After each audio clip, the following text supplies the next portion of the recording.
O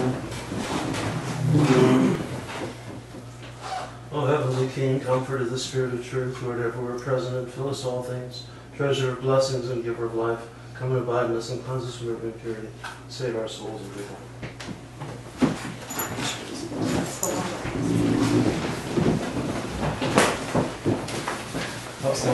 Mistake.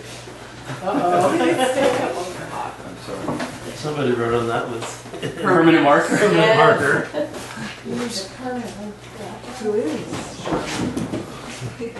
I wonder if it was supposed to be German issues. Anyway, oh. So what I'd like to do is basically continue discussion of the church on several levels.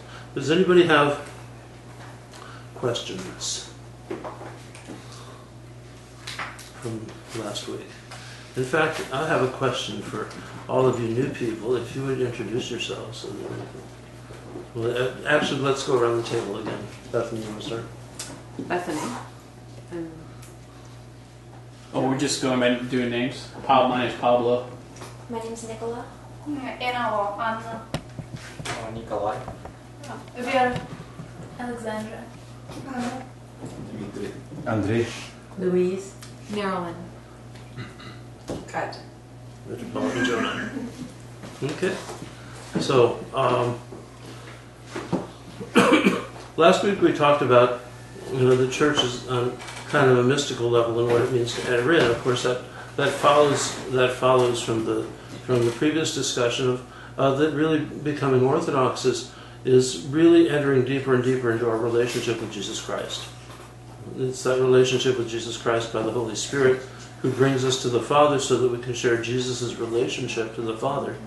And so that we can share it all together as the church. So that we can be the body of Christ. So that we can actualize that in concrete forms. Now, the Orthodox Church has always had a very concrete approach to things, as well as being profoundly mystical. It's always, and in Orthodoxy it's seldom either or. It's usually both and, or neither nor. Is it mystical? Yes. Is it concrete? Yes. Salvation by faith alone? Yes. Salvation by works? Yes. It's both. Both. And that sense of the either or rather the both and is is very much about how there's always a tension within the church's teaching. Is Christ God or man? He's both. He's both God and man. Is he either God or man? No, he's both and. And so the more you get into the theology, the more you get into the spirituality, the more you get into the life of the church. There's always an aspect of this kind of both and. And a lot of the questions that were asked in a Protestant or Catholic context are kind of either or questions. And for us, they're wrong questions. The question doesn't make sense to us. Are we saved by grace through faith? Yes. Do we have to work out our salvation? Yes. It's both and. Now, when it comes to the, I think one of the things we should do, what I'd like to propose to you, is talk about the experience of coming into an Orthodox church, what the church building is, and what's going on inside, and then eventually move on to the history of that. And the history will be kind of in broad strokes. Of course, it's 2,000 years, so it's got to be in broad strokes.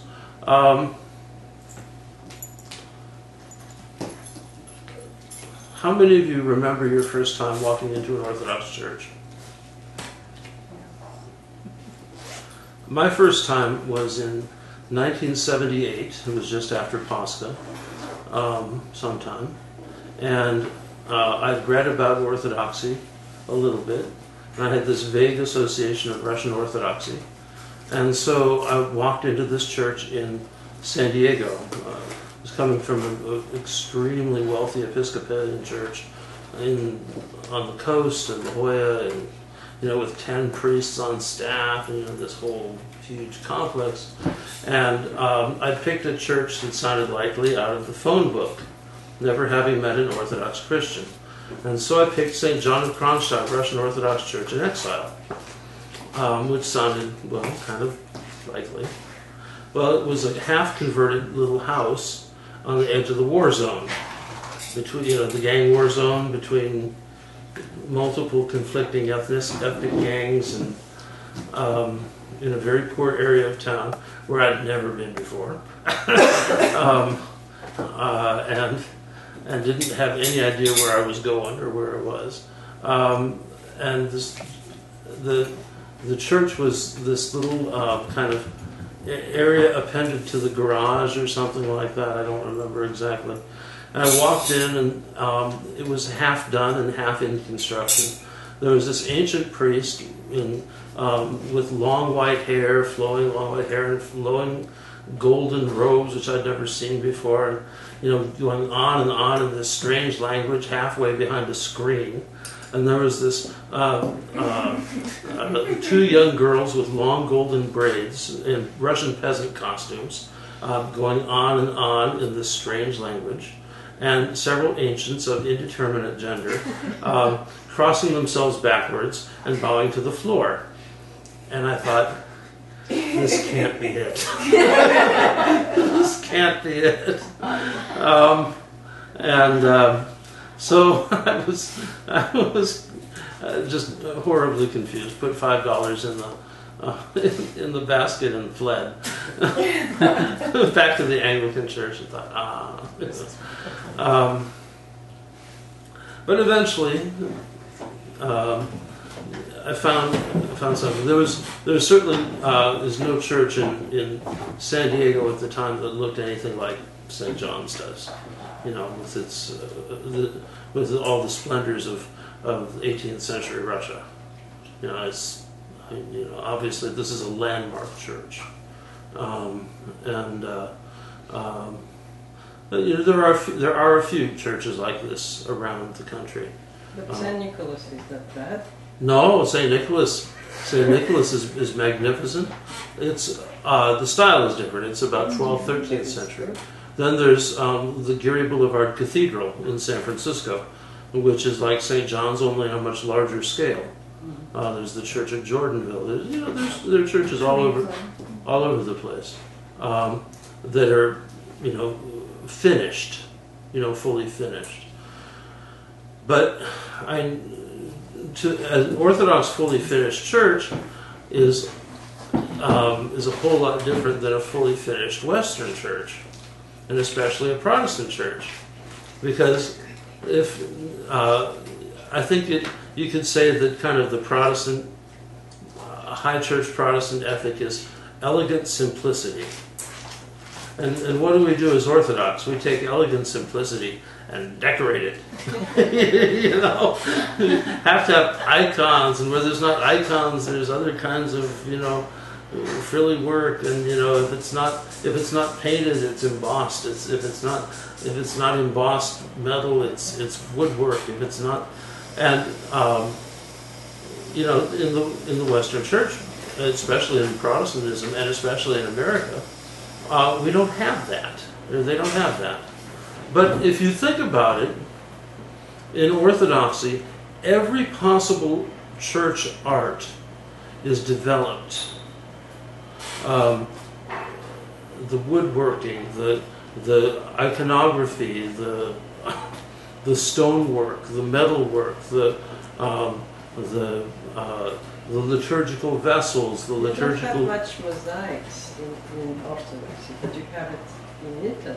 Well, in San Diego, one of the most magnificent churches is a small church. It's a little jewel. It's a Serbian church, and every square inch of the interior is mosaic. And then there is in the Catholic University, the Yeah. big church, there are Mhm. huge mosaic there. Also, in the San Francisco Bay Area, there's a Greek Orthodox church in Belmont, which has St. John on one of the pillars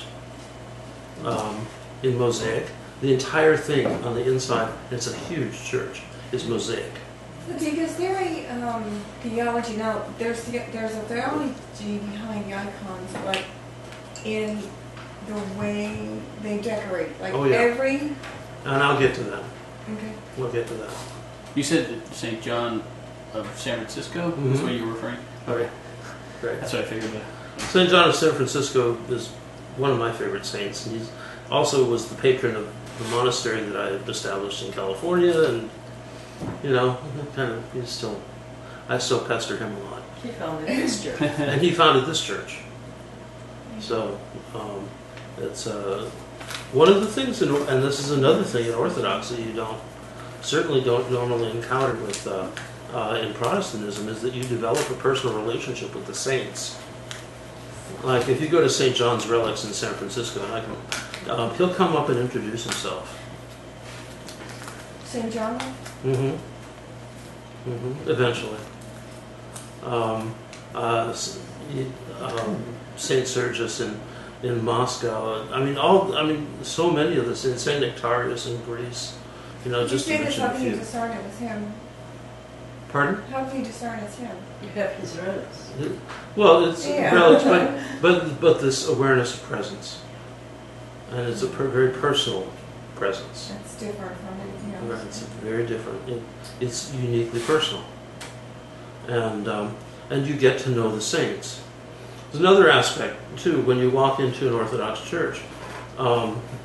One of the things that many people are really blown over with is the overwhelming sense of God's presence. That is very, it's so powerful in an Orthodox church, and you often don't have that in other churches. Some places you do, but in Orthodox churches in particular, and part of that, it's reflective of the prayer of the consecration of a church.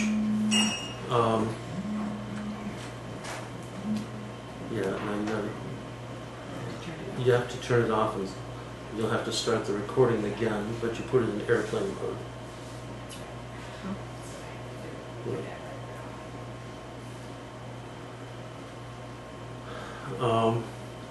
Because in an Orthodox church, is consecrated with basically the same words. You put it in airplane mode?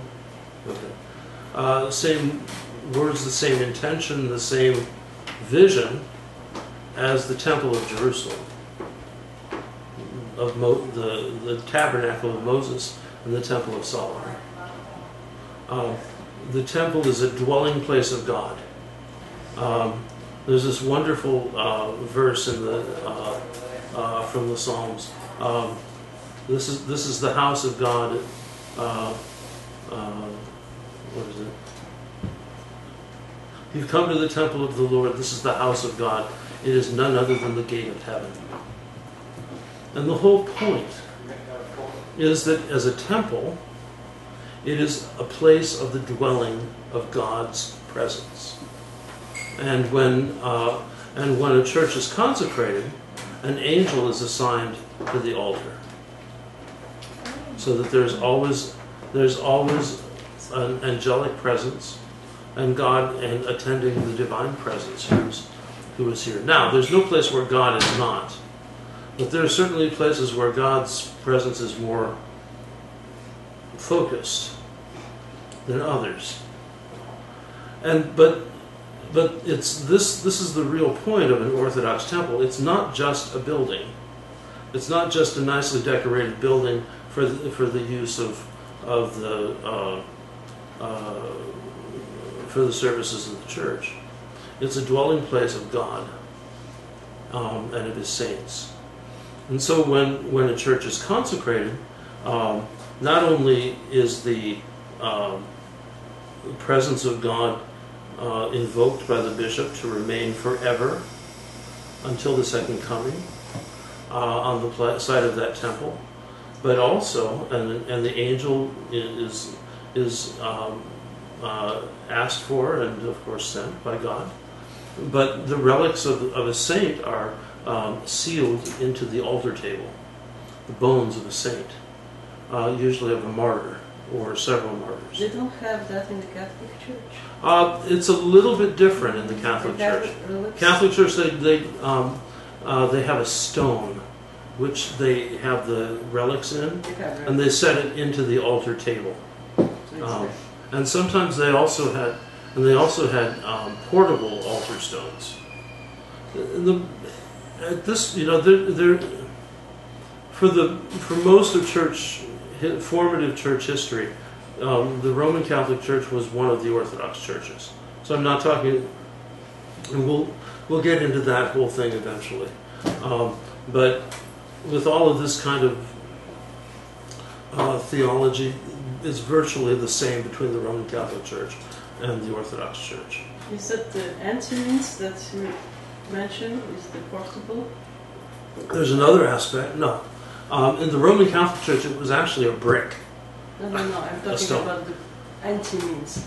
Okay, then on top of that, on top of the consecrated altar with the relics of a saint in it, there's a piece of cloth that has an image of Christ in the tomb, and writing around it saying that this antimens, it's called an antimens, is consecrated for the service of the divine liturgy in such and such a place by such and such a bishop, for such and such a church. And so the antimens actually is the sine qua non, that which without which the liturgy cannot be celebrated. Even if the altar has relics in it, you still need the antimens, because it has, one of the most important things of the antimens is it has the signature of the bishop authorizing the liturgy to be celebrated. But it doesn't have relics in it. Yes, it does. It does. It does. That makes it. And so it's an antimens. It's kind of interesting because it's all the same prayers used to consecrate an altar table. So that the antimens itself, and you can kind of catch a glimpse of it from the congregation. It's a big yellow cloth that goes on top of the altar. Though I think they have one here that's also pink, which is kind of a little different. But strange dye, strange dye. But you have the altar table, the table itself with the relics in it. Then you have the antimens on top, which is where the gifts, the chalice and the paten are set, and where and so on that is where the priest calls down the grace of the Holy Spirit. I remember when Father Victor came to Moscow, he was asking for an antimens to serve the liturgy. Right. Somewhere, I don't remember where. Right. In the house maybe. Yeah. Is this the same? Is this the same thing that's located on the left when you come in this entrance? That's above the. No, that's the. It's a similar. It's the same image, but the image is just that image of Christ in the tomb is used in several different ways. Okay. On several different types of cloth, and I can get into that. Okay. But it's that's the image of Christ in the tomb. The antimens is a very particular thing, and it's consecrated, and there are certain things that are consecrated that in the practice of the church only an ordained person can touch. Antimens, the vessels, the altar table. Can you explain consecration? Yes. The grace of the Holy Spirit is called down by the bishop or the priest on the whatever it is. It's so special that prayers. Yes, it's special prayer so that it's filled with the grace of the Holy Spirit. So when something is blessed, that means it bears the presence of God. Or consecrated, it bears the presence of God. Just like the bread and the wine of the Eucharist bear the presence of God. That in a particularly unique way. Is the whole building consecrated? And the whole building is consecrated. Oh, okay. And that echoes back to the consecration of the temple. Now, one of the most important things about the temple, an Orthodox temple, is that it is a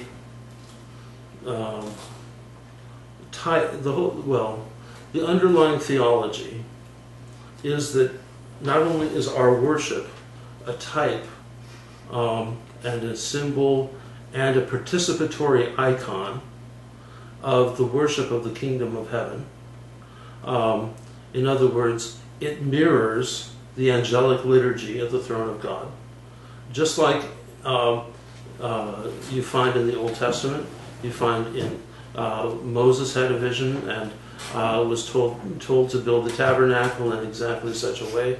The tabernacle was repeated essentially by Solomon in stone. And the worship there is an image, according to the visions of these saints. Our worship is an image of the angelic worship at the throne of God. The word orthodox, of course, it means right belief, right opinion. It also means right glory or right worship. And I think what that means is not that we're doing it right, or that we keep all the rules or something like that.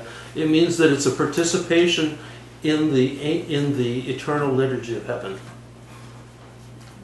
That's the right worship in spirit and truth. It's not just that we're following the rules. It means that our liturgy is a participation.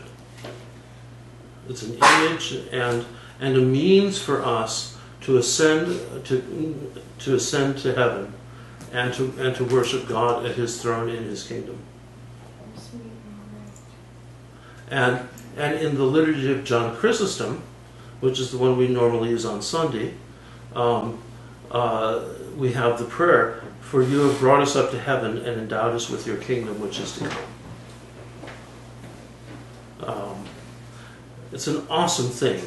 This is the whole explanation why we do the liturgy like we do. And this goes back to the book of Revelation. What did John see? He says basically, I was in the temple on the Lord's Day. In other words, he went to church on Sunday. Okay, translating the translation, and his eyes were opened, and he was able to see through the earthly image to the heavenly. And what he saw was the fulfillment of the ritual of the temple, fulfilled with Jesus Christ, who is the great high priest and the Lamb. He's that, in the words of our liturgy, he is the one who offers and is offered, the one who receives and is received. And so, when we celebrate the liturgy, you have Father Victor or me or somebody presiding according to our particular rank, according to our the degree of consecration. But really, what we're doing is that we are exercising the priesthood of Jesus Christ, because it is always Jesus Christ who is the celebrant of the liturgy, offering the thanksgiving to God and embracing all of us in that thanksgiving, recapitulating us, gathering us together. Recapitulation is a very important term. It's in from Ephesians chapter 1, verse 10. And what it means is that it's the gathering together under one head. Very literally, caput, head, reheading. Or in Greek, anakephaleosis.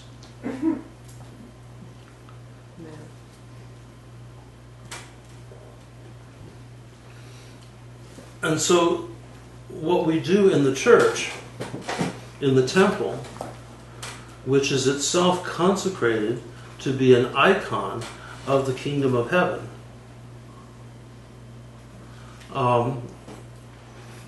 is the heavenly liturgy, heavenly worship,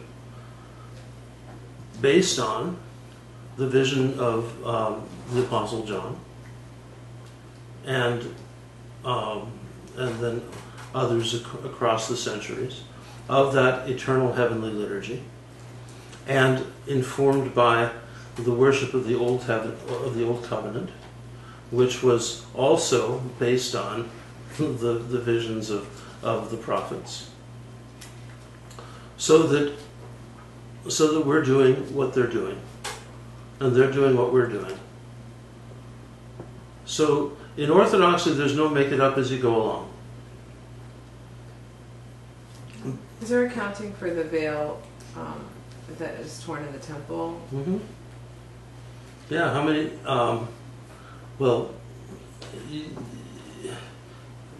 Actually, there's a veil. I mean, you go into church and you'll see the veil is closed. At times the veil is open, and times it's closed. And why is it ever closed? This never ends.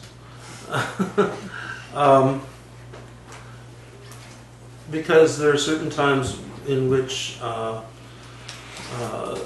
it indicates that there are mysteries that are hidden, like the time of Jesus in the grave.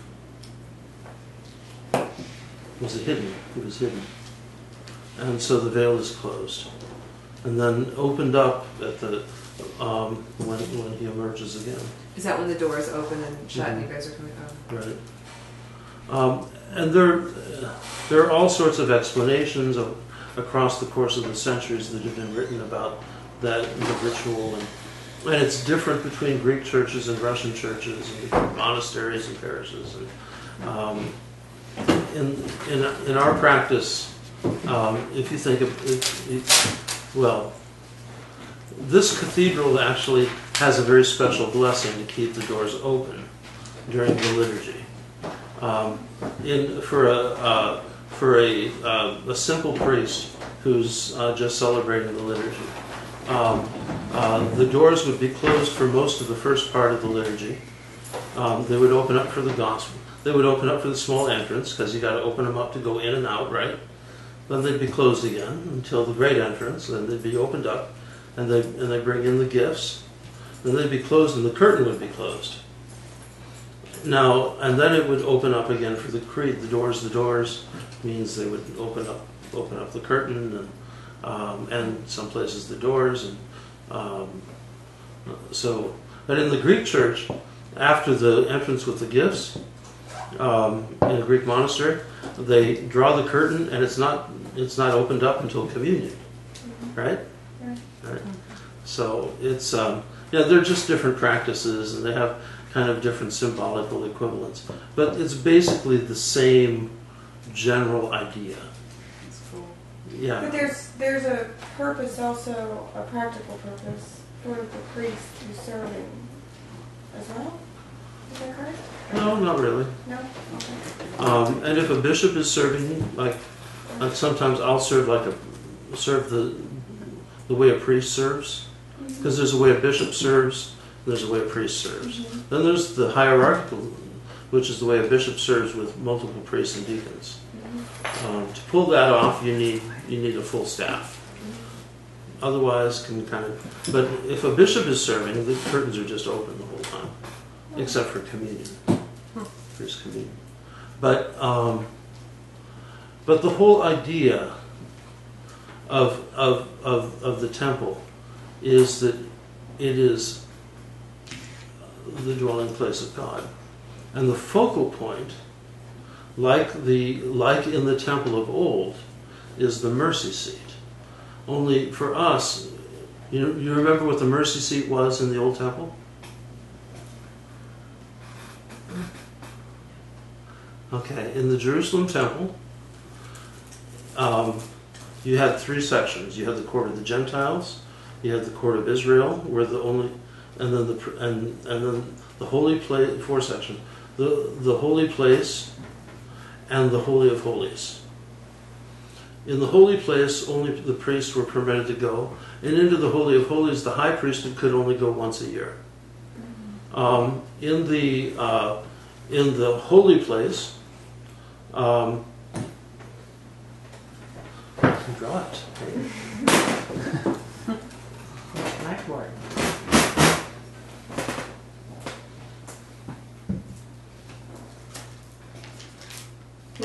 Doesn't work. Not very dark.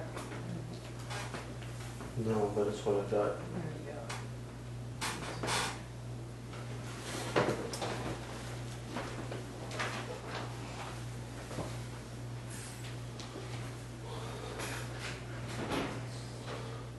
This is the holy place. This is the holy of holies. Holy what? Oh, no, no. Okay? The holy place and the holy of holies. And there were gates.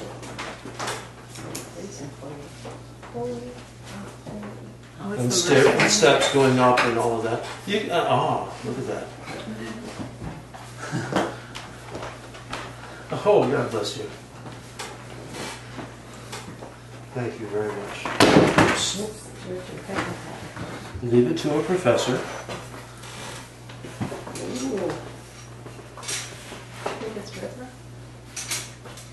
Okay, this is the dry. This is dry erase.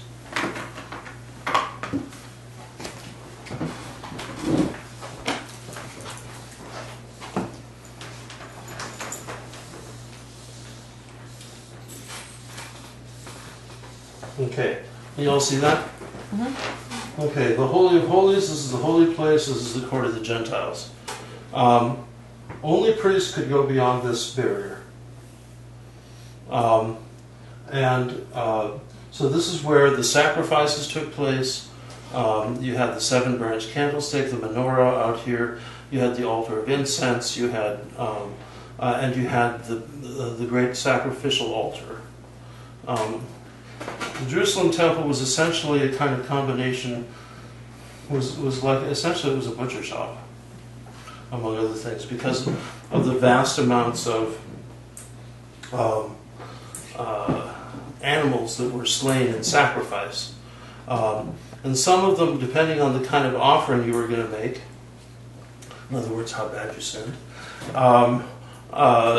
sometimes the whole thing would get burned, whole burnt offering, and sometimes just the fat would be offered, and there would, and those who offered would get back part of the animal, and the priests would keep some. All these various things, and then there were birds, and then there was another thing, which is very important, and this was the table of the showbread. Now, do you remember how in the story of David, that David and his companions, and the Lord cites this as well, how David and his companions went into the tabernacle and ate the showbread, which only the priests were supposed to eat? Well, the showbread was kind of bread which was set on a golden table. It had a stamp on it, and it was set on the table with jugs of wine. And this became, and in the first temple, this was the most important part of the whole ritual. Because largely in the first temple they didn't have the emphasis on animal sacrifices. When did That came in later. And why? Why? Well, it depends on which scholars you read. I'm a great fan of Margaret Barker, and she believes that came out of the exile in Babylon. Wasn't Abraham? What behind? What is? Well, there were concept. always animal sacrifices. Yeah. That's how people ate. They would always sacrifice an animal. You know, I mean, you didn't go to the grocery store and pick up meat. You know, meat was only eaten very, very rarely, and that was in connection with the sacrifice. And so, Where is this concept coming from that God wants this animal to be sacrificed for? well, that's a good question. That's a very good question. I don't know. I don't know, quite frankly. But that's how people ate, and that's what they. That's how.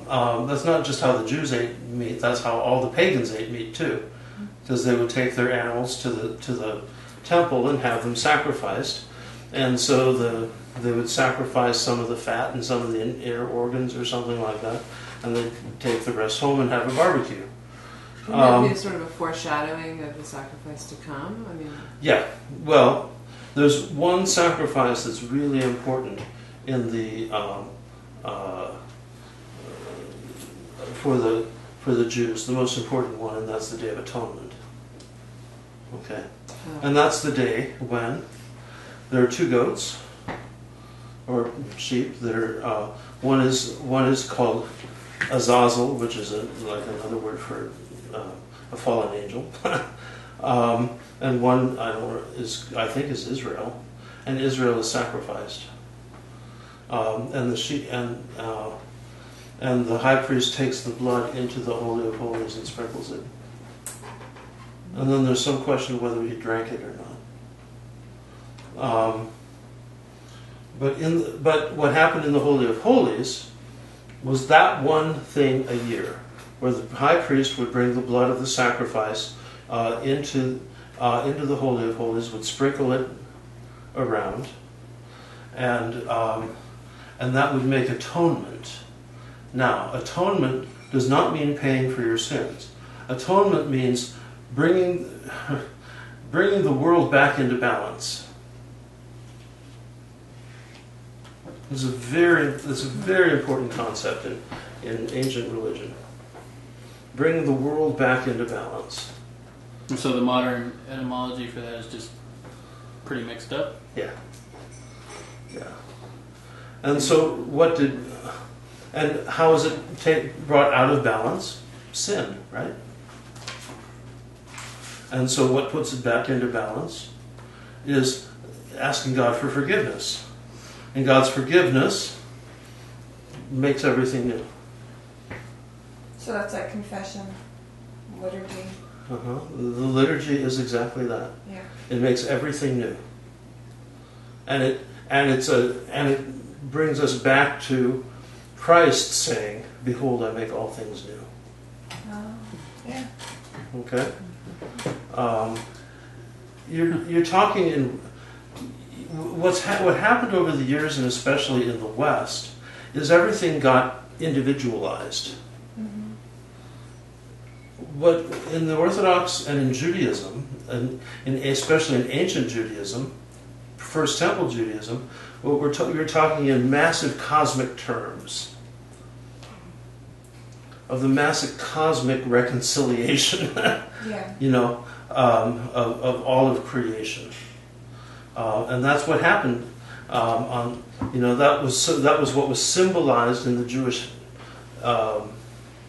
feast of the Day of Atonement, but it was only fulfilled when Christ offered himself, not in the temple made by hands, but in the heavenly temple, who, as both God and man, brought heaven and earth back into alignment. So here again, massive cosmic terms, not just me and my sins, Me and my sins are included in that, of course. What's the Greek term for atonement? Huh? I knew you'd ask that. What is the Russian term for that? Skuplenie. Eskuplenia. Yeah. So the Greek word would probably be something like redemption. So it just happened once a year. The whole world was kind Right. of. And then the Jews had cycles. Pascha, No. right? Well, Yom Kippur. well, We did Yom that. Pascha is. You see, in Christianity, things we don't follow exactly the Jewish calendar, because Pascha and the Day of Atonement kind of got pulled together. That's what I'm thinking. For Like us. it's like a foreshadow of Pascha for us. Right. Yeah. So you've got on one hand because Pascha, the Jewish Pascha is about what is it? Who remembers? Passover. Passover, which is what did they pass over? The angel of death passes over the doors that have been Right. streaked And, with and, blood. and what did the people of Israel pass The over? Lamb of God. Slavery. The Red Sea. The Red Sea. They escaped from the slavery of Egypt into freedom from the Egyptians by passing through the Red Sea, which was as dry land because God parted the waters. Okay, there's that aspect. And what happened on the Jewish Pascha? Every family would take a lamb, kill it, and eat it. It was a great Paschal feast, and so that became central for us because Christ's own self-offering on the cross, Christ's death and resurrection coincided with Pascha, with the Jewish Pascha. But then there's another level to it. And that level is what's in the Jewish feast of the Day of Atonement, in which the high priest takes blood and enters into the Holy of Holies. Only this time it wasn't the earthly high priest taking the blood of goats. It was the Son of God himself, having died in the flesh, ascending into heaven and offering himself at the throne of God as an offering of love. So yes, Christianity is based around a human sacrifice. Christ sacrificing himself. And that's very important. Very important. Can you explain the mercy seat? Yeah. The Ark of the Covenant was the central thing in the Holy of Holies. The Holy of Holies was a great golden cube. You all have seen pictures of what's the thing in Mecca? Kaaba. The Kaaba, which is a huge black cube, right? The Holy of Holies in the temple in Jerusalem, it was a huge golden cube, with a door, of course, and at the center of it was the Ark of the Covenant, surrounded by the cherubim, which were two sphinx-like creatures with huge wings overshadowing the ark. And inside the ark, does anybody remember? The Ten Commandments? The Ten Commandments. Oh yeah. Staff of Moses which budded, right? Or of Aaron which budded. What else? Some manna from the desert. Manna from the wilderness, yeah. And so then there was also a huge incense altar. Unlike it wasn't, a bowl on a chain like we have. It was a stable thing where they had charcoal and you put incense onto it. But there was something earlier, and that was the throne of the king. I don't know, the mercy seat. The mercy seat. What was the throne of the king? The mercy seat. Because the king... An actual seat Uh-huh. was in the Uh-huh. Ark of the Covenant? It was the top. It was the lid. There's another scholar that says the Ark of the Covenant was the footstool of the mercy seat. or was the footstool at the throne of the king. So is there something in So it? that the king was the icon of God reigning over his people. Okay? Who, in the period of the judges, who was the king of Israel? Nobody. Nobody. It was nobody. Then the Israelites wanted to have a king, and so they got So Saul. But Saul didn't work out very well. And so what happened to him? He was killed. And who became king? David. And what did David do? He did a lot of bad things. Well, he did, but he brought the tabernacle into Jerusalem Mm. and gave it a permanent place. And his son, Solomon, built it out in stone as a temple. But the throne of the king was in the Holy of Holies. And it talks about angels, and stuff with the priests. Because the priests who are symbols, the priests are symbols of the angels. And in this church here, now since most of you are not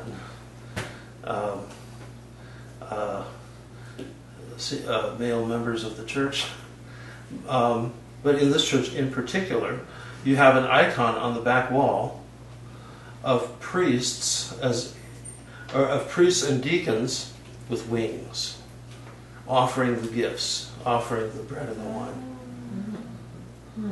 and with censers. what is censers? Yeah, it's the bowl of incense, Oh, okay. and on the chain. So that the deacons, the clergy, are images of the angels, and the king was the image of God ruling over Israel. So he was treated as a kind of a God king. Have they found the Ark of the Covenant? Well, the Ethiopian church has the Ark of the Covenant. Coptic, Picture of it. right? The Church of Ethiopia, yeah. Yeah, they say that they have it. They're Orthodox? Yep. Yes. They've had it for 1700. Well, the Ethiopian Orthodox Church has had it for 1700 years. Before that, the Ethiopian Jews had it since 600 BC. Wow. Yeah. What do they do with it? Well, it's in a chapel in what's the name of that town? No, it's not. Addis is the capital. It'll come to me. It's in a small chapel, which is completely sealed. There's one priest monk, who is chosen on the death of his predecessor to be locked in there until the end of his life to offer incense before the ark. He doesn't eat. What? He doesn't eat. Oh, he eats, of course. No, they bring Can he him. come out at all? No, he never again comes out. Oh, sorry. He dies in that. He dies in there. Wow. And now, this has been going on for well over 1,000 years. Wow. 1,500 years. If that wasn't real, I doubt that they would be doing something like that. Yeah. And they don't expose the ark because it's too powerful. Exactly. Yeah. And there must be some kind of security that they have to try and protect that, because Why wouldn't people Big be guys. trying to steal it? yeah, I would think, Well, people. Who knows? They wouldn't be able to. It's too powerful. The Lord wouldn't allow it. Yeah. Right, but just in terms of just And I don't think think, that there's- don't there'd be- think Raiders of the Lost Ark either. Right. You But know? what's amazing Sorry, but is that's how what flashes powerful in it me. is Yeah, that of course. the priest I mean- can do that. What's that? What's so amazing and awe is that the priest can do that. Uh-huh. Well, he And has. he's transformed by this. He has to have been a person of the most radical purity of his entire life to be able to bear the presence. Like one of my favorite contemplations about Mary. You know, she went into the temple. She was given to the temple at 3 years old, and she lived in contemplation of the presence of God from the time she was 3 years old until she hit puberty and when she was given to Joseph. She had to have that kind of preparation of that most radical, absolute, complete purity to be able to bear the presence of God in her womb for 9 months. Yeah. Think about it. Just pure. The radiant, as you know, and think about Christ as the radiant divinity of, you know, so. Do Jews believe that this is the original ark? No. But the tradition of the church. The Jews don't know what happened to the original ark. It disappeared. Disappeared at the Josianic reforms. So, or a little bit after that, when somebody came in and installed idols in the temple. How did the Coptic Christians get it? It's likely, according to their, at least to what I've read, that the priests could not bear to see the ark defiled by pagan statues and pagan practices in the temple, so they took it. And there's a fascinating thing down in Elephantine in Upper Egypt, which is southern Egypt, on the Nile, is there's a Jewish temple. Now, there was only one other Jewish temple, and that was the one in Jerusalem. There were no other temples allowed of Judaism. And so, you know, some think that the ark was brought to this super Orthodox, as it were, community of Jews in Jerusalem, in Elephantine, on the Nile, to keep it safe from the paganization that was going on in Jerusalem. And then it eventually got taken further down the Nile into Ethiopia. And there's all sorts of stories of, you know, conflicts, and then conflicts between the Jews and the Christians in Ethiopia. But what's interesting is that the Ethiopian Jews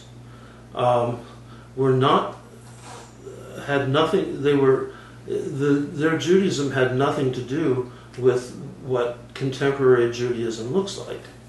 They didn't have rabbis. They didn't have the Torah. They didn't have, you know, I mean, they didn't have all this stuff. They still had priests who did sacrifices on village altars. So this was before Josiah and his reforms, which were in 684 BC. And after which comes, see, there's a fascinating history of Judaism. There's no,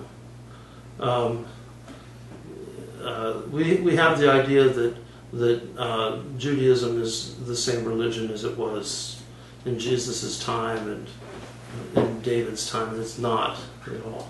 It's like everything else has undergone a transformation. Right, people had like this idea that it was very monolithic around the time of Jesus, and it wasn't. Right, it wasn't. Yeah. Yeah, there were. Oh, this is a whole different class. Okay. I think you went into this on one of the Orthodox 101 videos. Right, I did. I need to watch that again. Yeah, but I mean, basically, what, and this is the theory of Margaret Barker, who's a British scholar. She's Methodist, but loves Orthodoxy. She saw the fulfillment of everything she'd worked for when she first saw an Orthodox hierarchical liturgy. But she's also very active in the Methodist Church, and so never converted. She's also very much as what Father John Bear calls a very practical British grandma, complete with tennis shoes.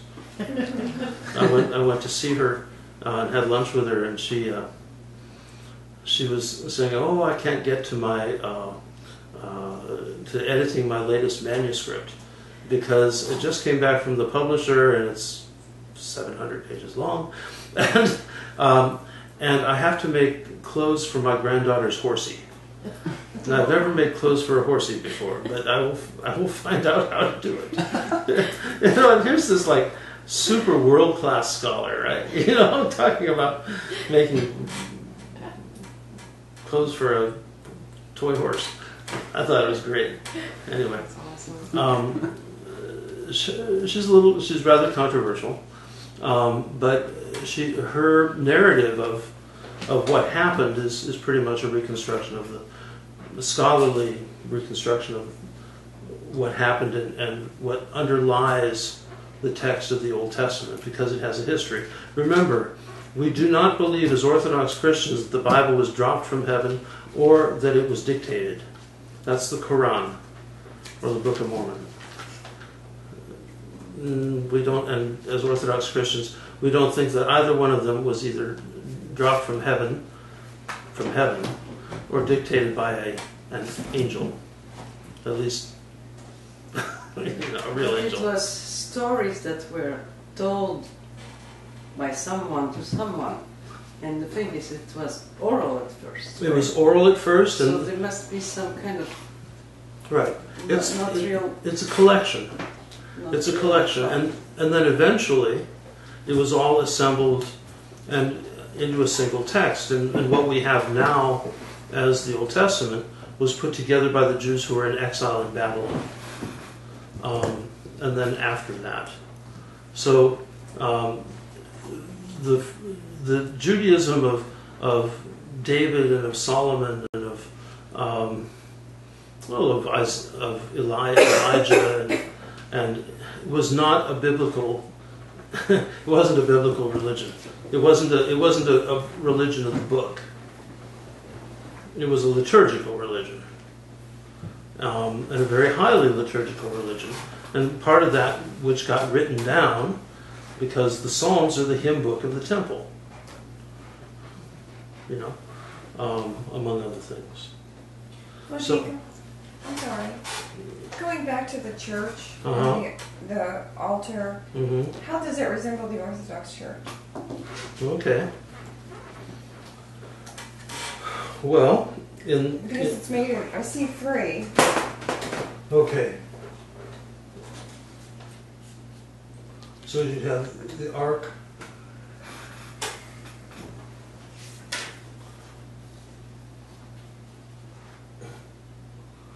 And the cherubim over, surrounding the ark with their wings, and perhaps the throne here of the king. So that's the altar? That would be the altar. That was essentially, yeah. Downstairs, that's Oh, the I'm getting altar. there. I'm getting there. Then there was also the 7-branch candlestick. So a real king would sit there, or that was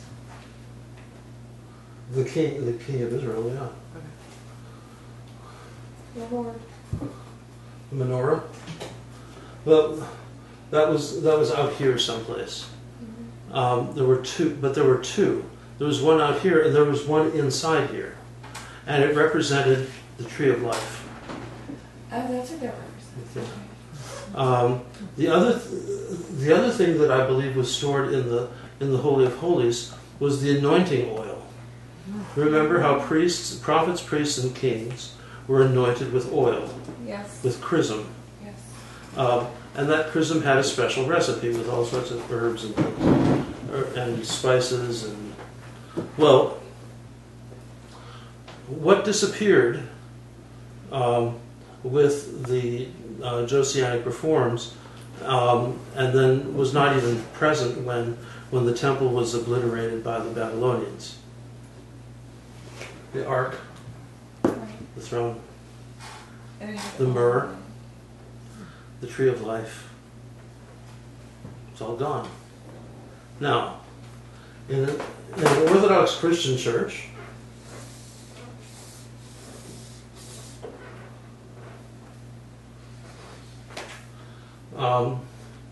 you have the altar table, which is the throne, right? Called the throne. What's on it? And those candles. Candles. Actually, the candles are behind it. Oh. And it's one of these. Right. And Siemens. The seven branch candlestick is on it. So you have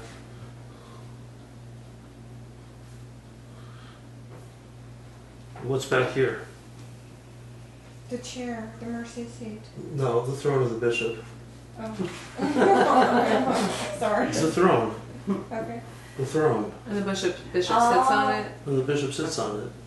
Just the Yes, bishop. okay. Okay. Nobody Just else? the bishop. Oh, nobody else. No That's priests. the bishop's chair. Okay. Yeah, the one directly behind the table is the bishop's chair. In some ancient churches, you have to go up 10, 15, 20 steps to get to the throne. Okay, so the bishop's seat is because Do all it churches represents have the that, or throne is it of just Christ, cathedrals? correct? I'm sorry. All the parish churches, they're supposed to have that too. But with some of them it doesn't work, But a cathedral, the word cathedra means seat. So and in an Orthodox, so you have so here you have this area is the Holy of Holies. This area is the Holy of Holies. Who goes into the altar? The man. Only all men. The man. Boys. It's actually only those people who have a blessing to go in. So all And sometimes that men includes at one women, by point- the way. Sometimes that includes women. Yes, it does. But only those people who have a blessing to go into the Holy of Holies or who are consecrated go into the altar. Now, this was the mercy seat, which was understood to be the dwelling place of God, the dwelling place of the glory of God. In an Orthodox church, this is the mercy seat. What's there? The antimonies. The Antimonies. And what's on top of the antimonies? The how do you call it? Josh. No, the book of the Gospels. Oh, the gospel. The book of the Gospels. And there's one other thing, actually, aside from some cloths and that really belongs on the altar table. What is it? It's a cross. Oh. And there's also a cross here, large cross. Why? Because the throne of the new covenant, the altar of what is the altar of sacrifice? It's the cross. And what is? You remember the verse in 2 Corinthians? We have beheld the glory of God dwelling in the face of Jesus Christ.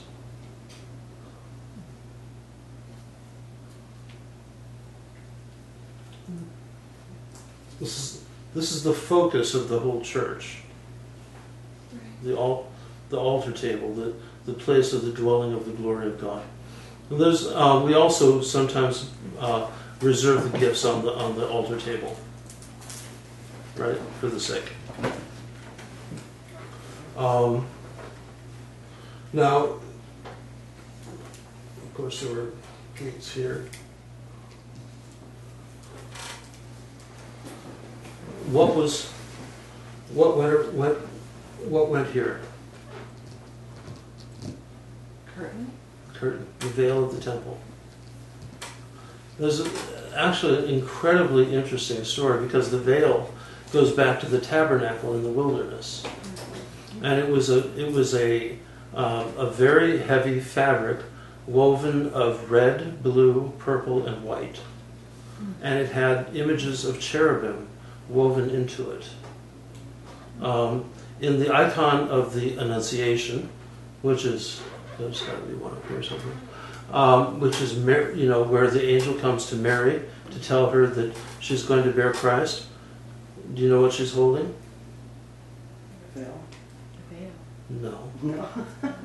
She's holding a spindle because she was preparing thread to weave for the new veil of the temple.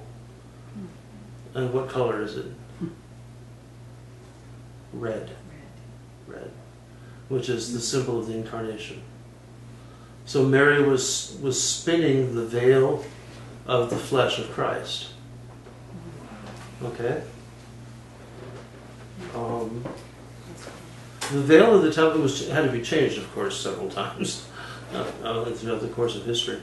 The last one ended up in Rome, in the Pantheon, and eventually ended up. It's probably somewhere in the Vatican now, I would imagine. And for a while, it went from Rome to Constantinople, to the Hagia Sophia, to be the curtain, the veil of the temple. So there's this radical continuity.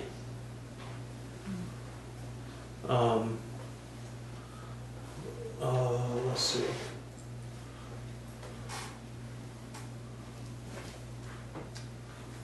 Now, we have an iconostas, right, in the Orthodox Church? And there are gates. These are called the holy doors. Technically, you have a narthex. These are called the royal doors. But most churches don't do that anymore in modern usage, but in ancient usage, these were the royal doors. Now, do you know what the priest says? You remember that in the first part of the liturgy, you have the Psalms while the church gathers, right? And which is really how it is, because so many people don't show up until when? The little entrance, right? And so the little entrance, instead of being a little exit, going like this, used to be through here. And the priest prays that the angels and the archangels would come and serve with us, glorifying thy goodness. Grant that with our entrance there may be an entrance of holy angels and archangels, serving with us and glorifying thy goodness. And then we sing, come, let us worship, right? Okay? And enter in. Or we enter in.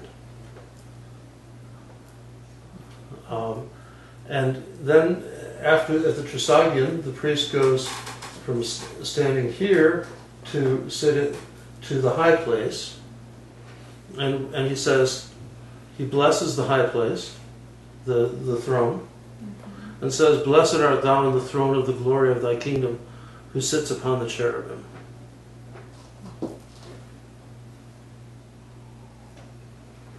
It's all this very powerful. And so think about it here. What is this? This is the throne of the glory of the kingdom,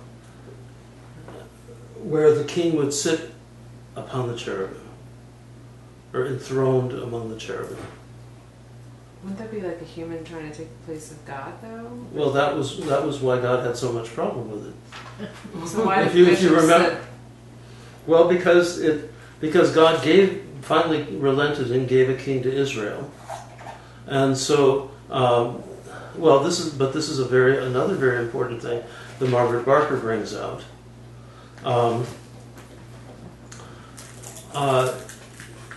In the period of the First Temple,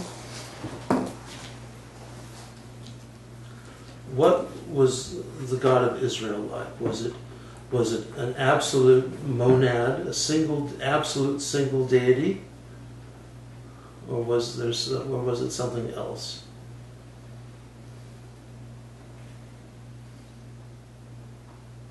In other words, we all know that in modern Judaism, God is conceived as an absolute single. There's one God and there's no other God than that's Islam.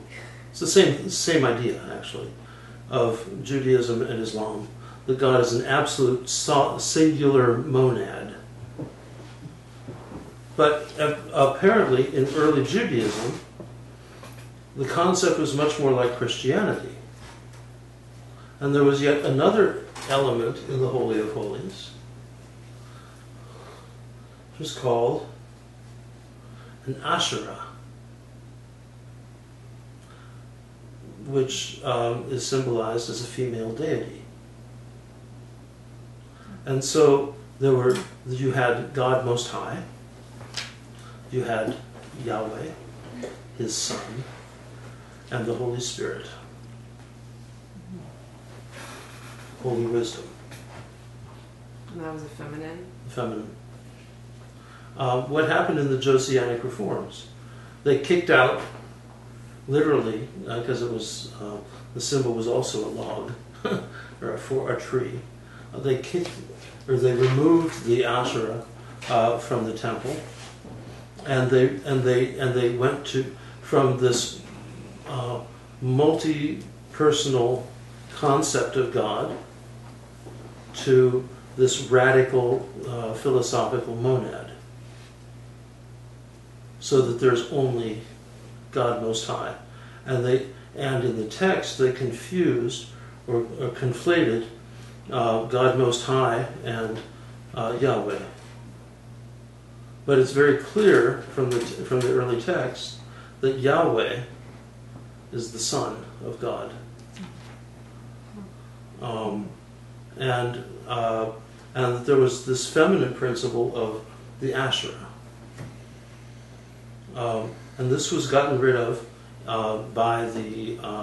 in the Josianic reforms, otherwise known as the Deuteronomic reforms, which happened in around 650 BC, and it was or 680 BC, and the prophets, and you can just read all about it in the Old Testament. The prophets said basically that Israel fell and was carried off into exile because of those reforms. And so two forms of Judaism emerged. A second form of Judaism emerged. Because with the destruction of the temple by the Babylonians and the carrying off of all of the elite into exile in Babylon, they carried with them their stories, they carried with them copies of books that they had, and they assembled it all together. But what they did is they created a new religion, Judaism. Because before that you had the Hebrew religion. Okay? The first temple was the Hebrew religion. But Judaism, the religion of Jews, or of Judea, was formulated as rabbinical Judaism, which is the only kind of Judaism. Well, there were two kinds of Judaism that survived the Roman conquest of Jerusalem and the destruction of the temple in 70 AD. Mm-hmm. The first kind of Judaism that survived is what we know today as Judaism. It's the rabbinical form. It was the Pharisees and their tradition of the teachings of the rabbis. The other form was Christianity. And the Judaism of the rabbis was not focused on the temple. It wasn't focused on sacrifice, but it was focused on rabbis and synagogues, just like it is today. Although it's evolved a little bit liturgically, it's still very similar and in content. Whereas the older Judaism also survived, but it survived in the form of Christianity. And what Jesus did is and the apostles, is they pulled it together. They pulled together all of the ancient traditions of Judaism with all of the priestly traditions. Mm-hmm. And it's an amazing thing because if you just do a little bit of homework in some very accessible sources, like you've all heard of the book of Josephus, right? He was a contemporary of Jesus who wrote the history of the Jews. And he talks about James, the brother of Jesus, and John, the beloved disciple, as Jewish high priests. And it was through this channel that the concept of priesthood and all the underlying teachings with it entered into Christianity and pulled together and solidified and integrated the old traditions in the teachings of by the teachings of Jesus. Because of the teachings because of what Josephus wrote or saying? No. He He just bore witness that okay. of what some of these historical elements. Okay. And so during the Jesus Christ was a Jew from the old religion. well, Jesus was a Jew of the the first the century one- A.D. He was probably born in a Pharisee home. He probably raised as a Pharisee. His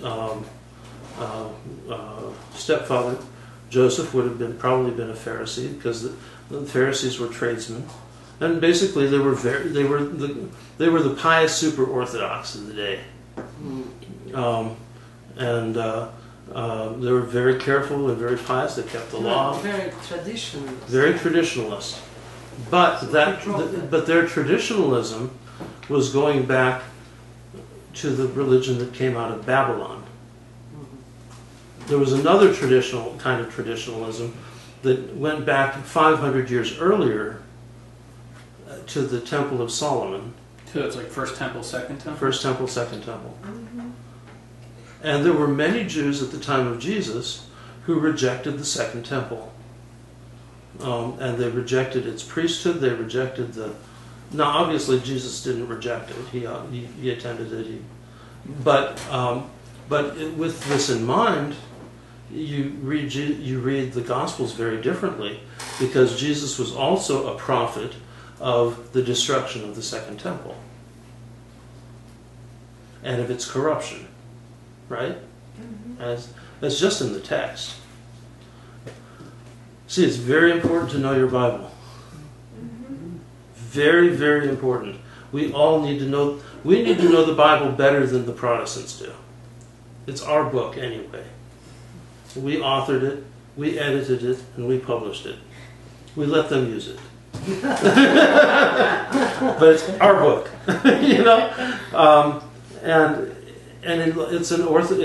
the Bible is an Orthodox liturgical book, and that's how it was put together. So anyway, with its own very fascinating history, amazing history. So what we have is two strange, okay, you've heard of the Essenes, for example.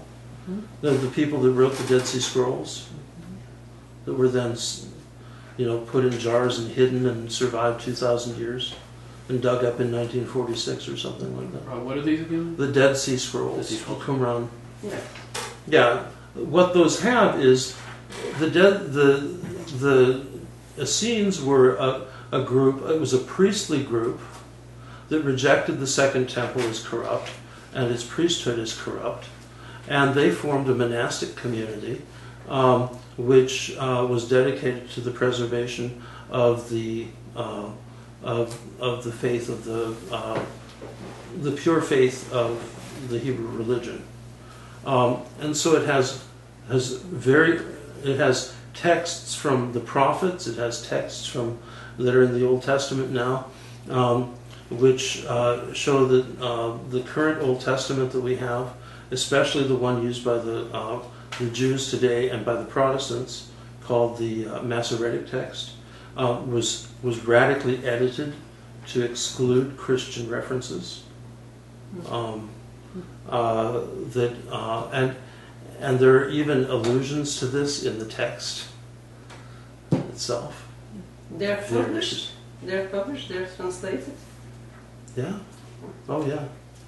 So should we be reading the Dead Sea Scrolls instead of the Old Testament? No, you read the Septuagint. It's the Church's Old Testament. Oh, okay. But And not the that's right in Masoretic line text. with what they found in the Dead Sea Scrolls? Very much, yeah. Okay. And it's what the apostles used in quoting. Do we have these downstairs? The Septuagint, I don't know. Right? Well, in the Orthodox Study Bible is a Septuagint Old Testament. Okay. But you can't. It's the Bible we used when we went to on Friday. Yeah, there's a whole lot of material that's in those texts that never made it into the contemporary Jewish texts, which were what the Protestants used as their translations, which became the standard English translations of the Bible. For lack of better. For lack of better, and for lack of knowing better. And that's why the Church does not use the Masoretic text. The Church uses the Septuagint, which is a much older, it's a 3rd century BC translation of the Hebrew into Greek.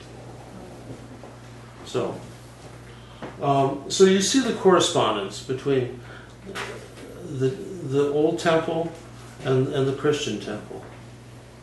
In Judaism, is there a temple now? Well, there's a wall. It's just part of a ruin. But the Jews have never built the third temple yet. So what is the synagogue? Synagogue is basically a place to come and study and to pray, and they have their services. They have their services there, but it's not. But it's what are they? They're not. It's not the liturgy of the temple. Why couldn't they build another temple somewhere else? Well, it'll be a sign of the second coming. Are we a temple? Because Christianity is the legitimate continuity of Judaism. Orthodox Christianity is the fulfillment of Judaism. And there's an organic continuity between the ancient Judaism of the First Temple and even aspects of the Reformed Judaism of the Second Temple, because it was a kind of a radical reform. And so it created two branches. One is contemporary rabbinical Judaism, the other is Christianity. Remember in the book of Acts, there's a line, and many of the priests joined the church. It's a very important thing. It's a very important thing, because one of the things that you don't find in the New Testament is a lot of talk about the priesthood, right? Well, of course, and when the Protestants created the church out of how they read the Bible, so they excluded the priesthood for the most part. Well, there was, and this is very much in the text itself. There was the written tradition, which is the New Testament, but then there's the unwritten tradition. You want to call it a secret tradition or esoteric tradition or whatever. There's the unwritten tradition. Remember, it says at the end of the book of John, and if all the things that Jesus said and did were ever written, all the books in the world couldn't contain them.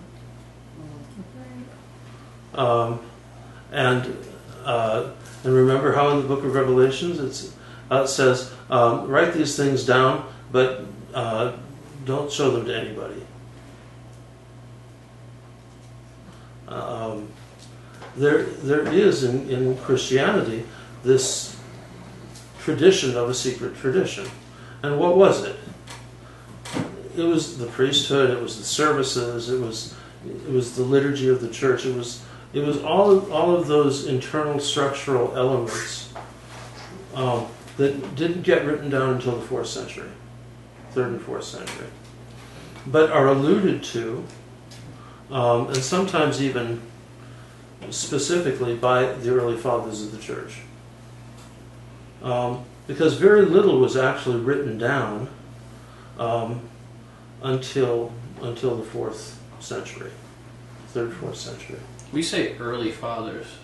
Do you mean like the first 4 centuries, or do you mean going all the way up to Athanasius? Well, you've got the Apostolic Fathers, who are the first and second generation of Christians, basically. So that'd be like Tertullian? That's, no, it's not even Tertullian.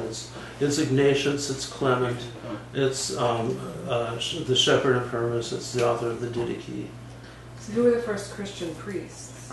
The first Christian priests were the apostles, Okay. the bishops. Yeah. And very early on, there was,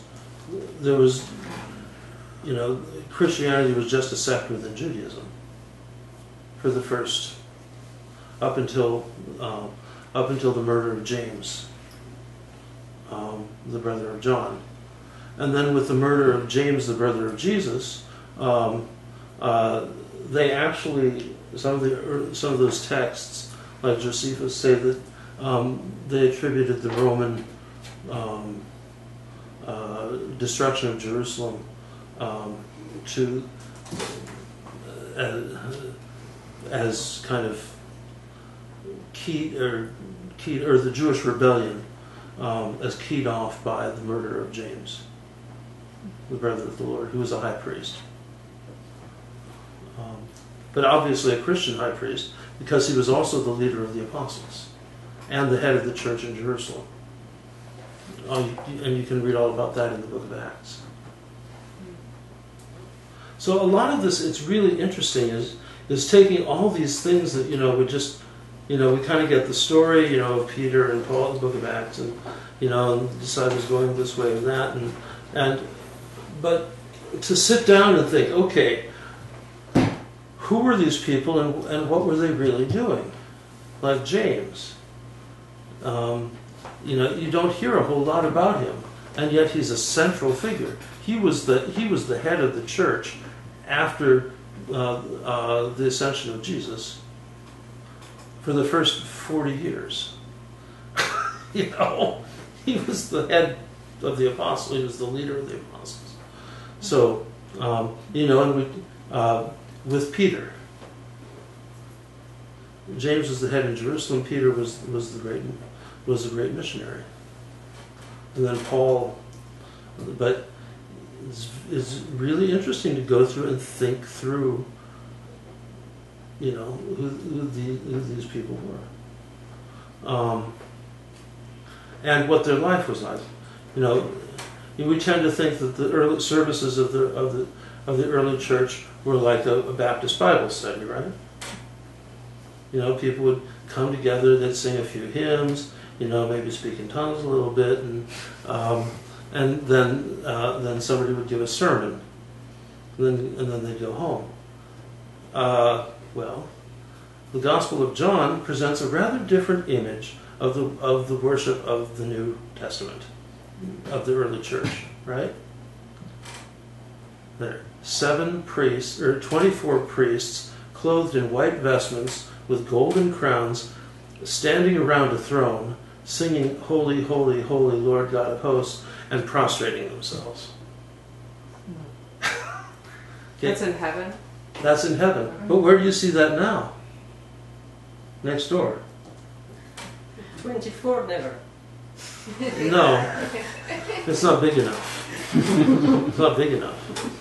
But think of how big a church it must have been. Yeah, they have those big churches in Russia, don't they? Yeah, but they had him in Jerusalem. They had him in Jerusalem within 20 years after Jesus was, crucified.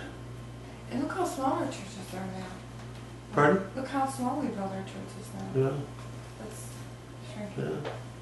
But when you think about it, I mean, it takes a lot of space to have 24 priests standing around a table, the table bearing the Lamb of God, and the seven candles and the whole bit, and prostrating themselves. That's a big altar area. I was just assumed that now Jesus was our high priest and that we didn't need.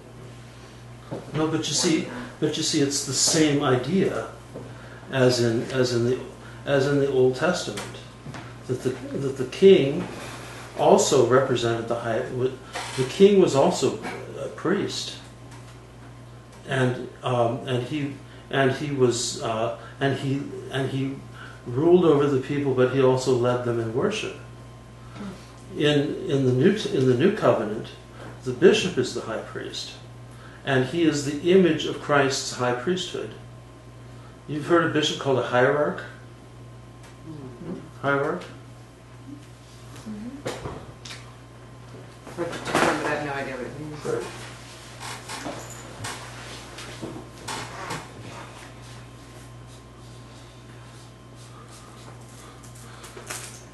It's a play on words, actually.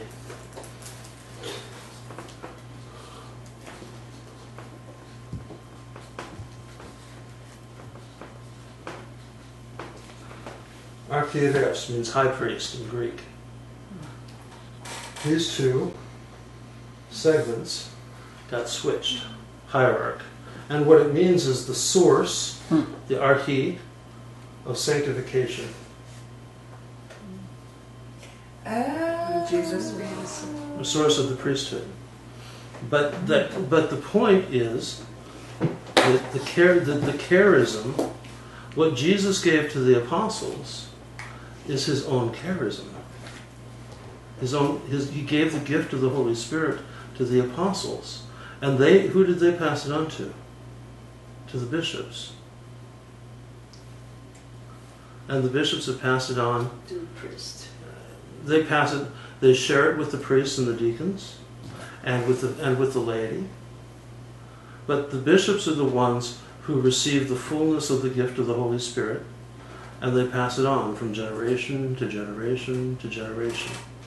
And that's why in the Orthodox Church it's so important that a person's faith who's going to become a bishop is absolutely right on.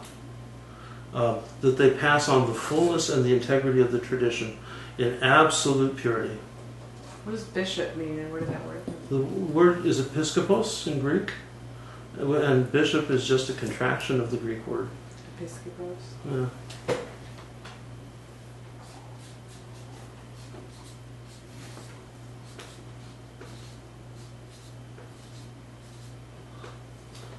So, episcop, it just changed. It's a consonant shift. The P became a B, and the K became an H. Okay.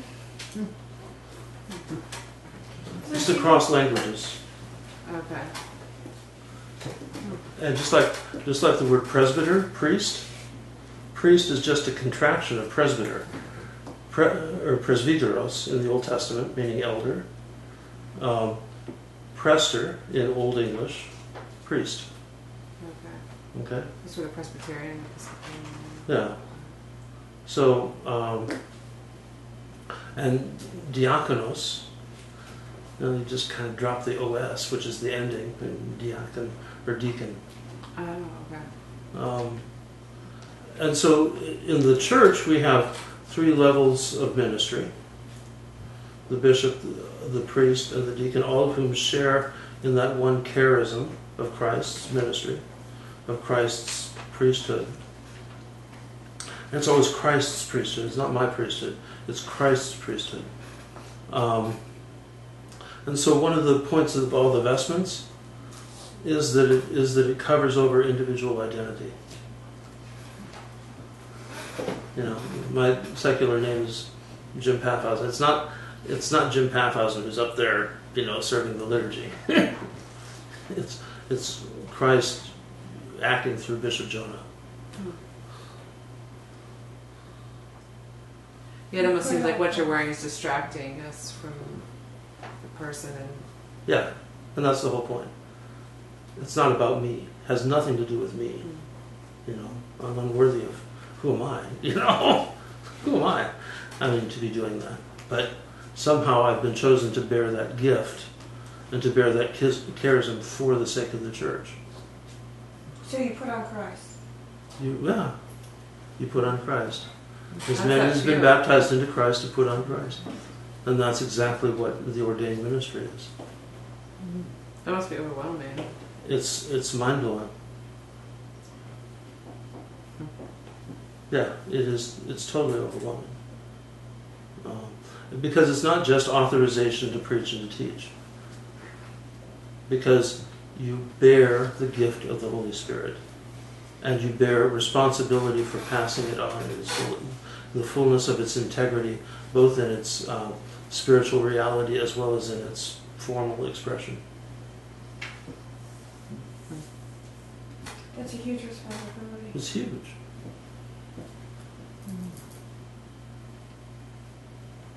So, But Deacon, I have one more question on this church. And only because I've seen and experienced two different things. As a catechumen.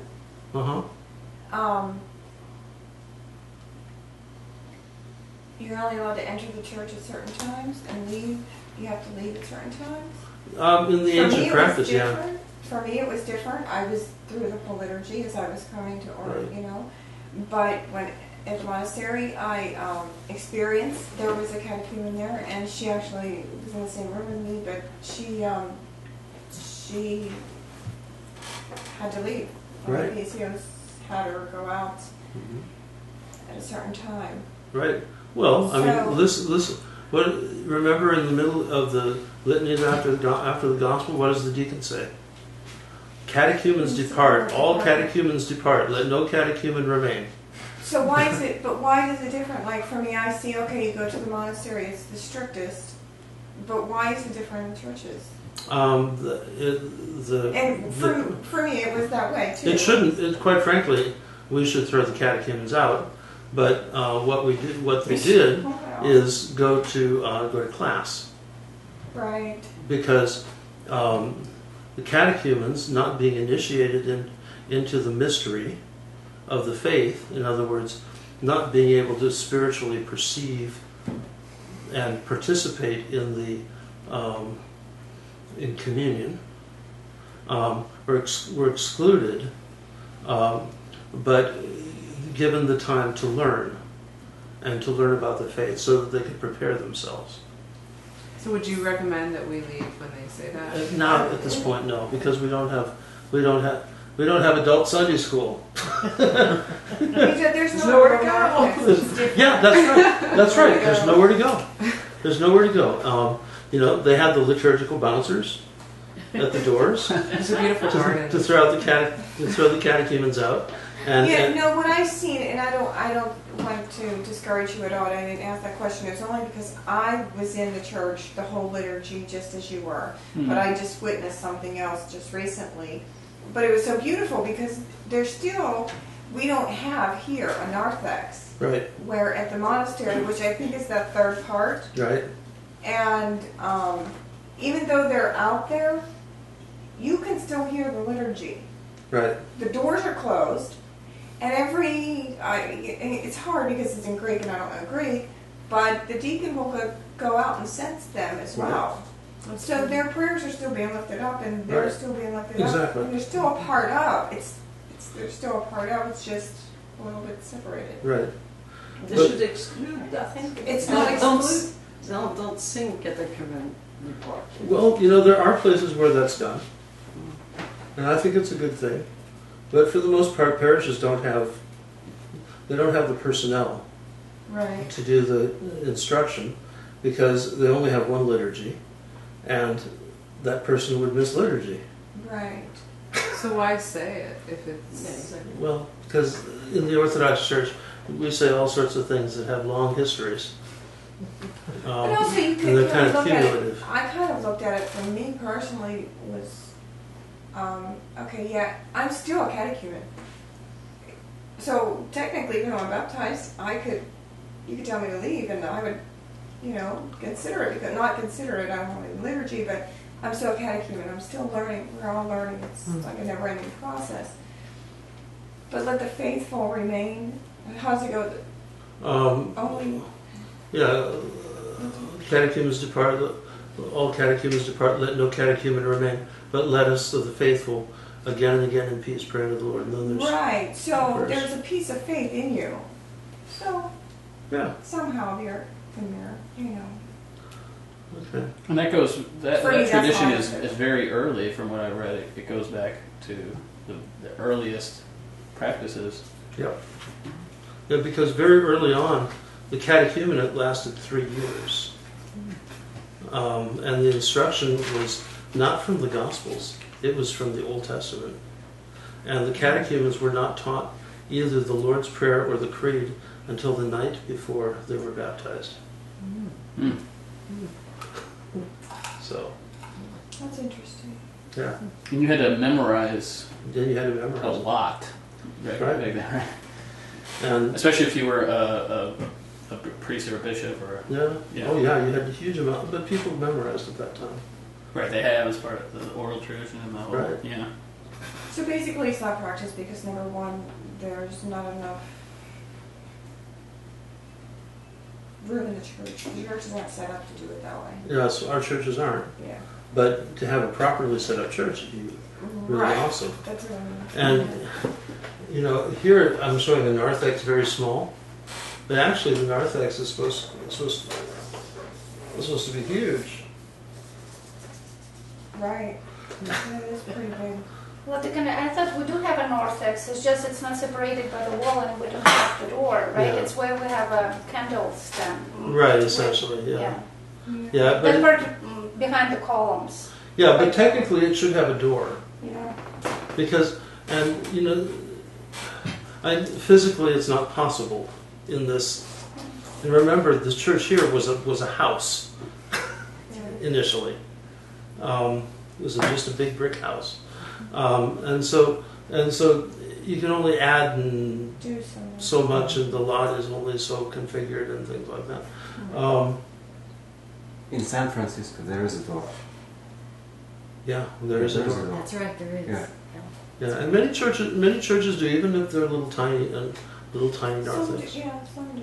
And this is in the Greek churches as well. Greek churches as well. Hmm. Now the thing that's missing, okay,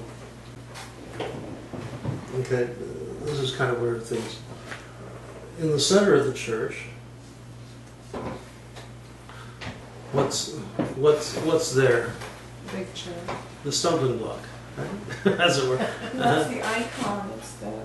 No, it's the elevated platform called now called the cathedra for the bishop, or the bishop, because the bishop is out in the middle during a hierarchical liturgy, right?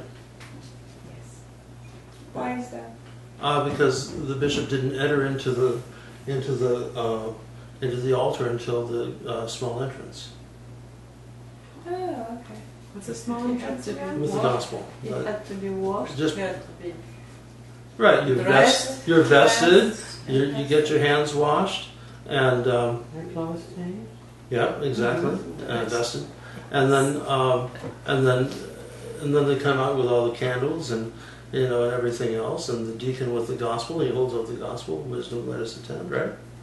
When you're coming out and the other men are standing with the, what do they do? Are they like representing the angels? Yeah, Or, mhm. okay. Seraphim, cherubim, What are those called?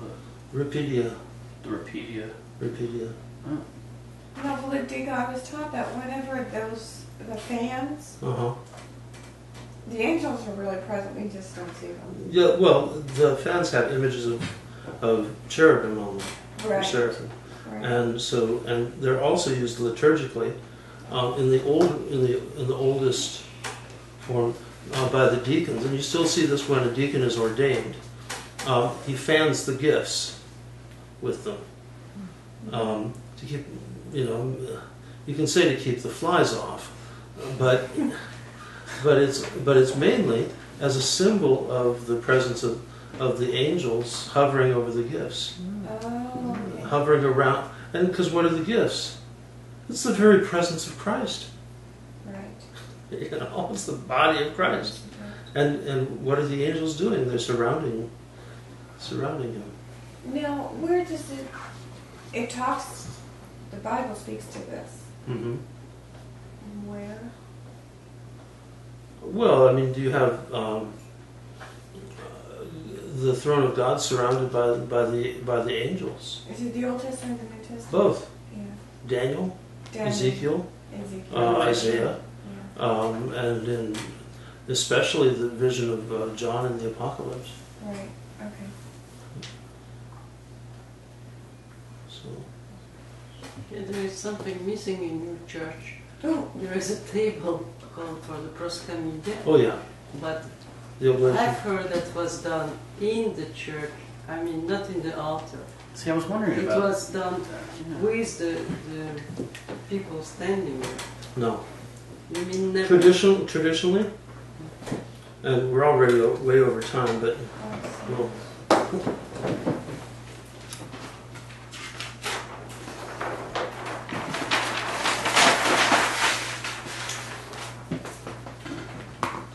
this is kind of on the wrong side for me.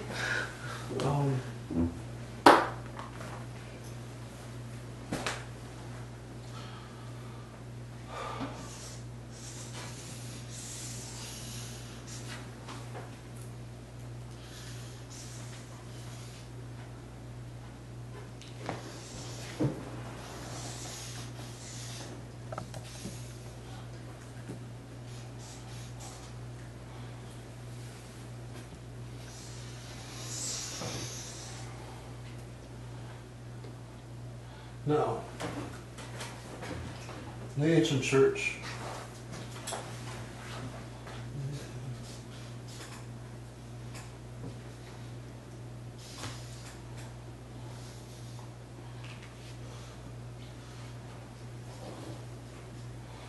okay, this is an elevated platform. Obviously, this is the nave, the narthex. The doors into the church. Some churches even had an exonarthex. Still do on Mount Athos. Of course, the churches are 1,000 years old. The royal doors.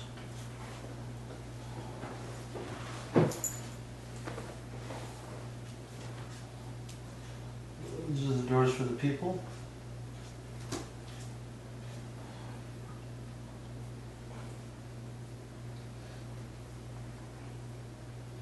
Then this is a step here. Then the holy doors, deacon's doors.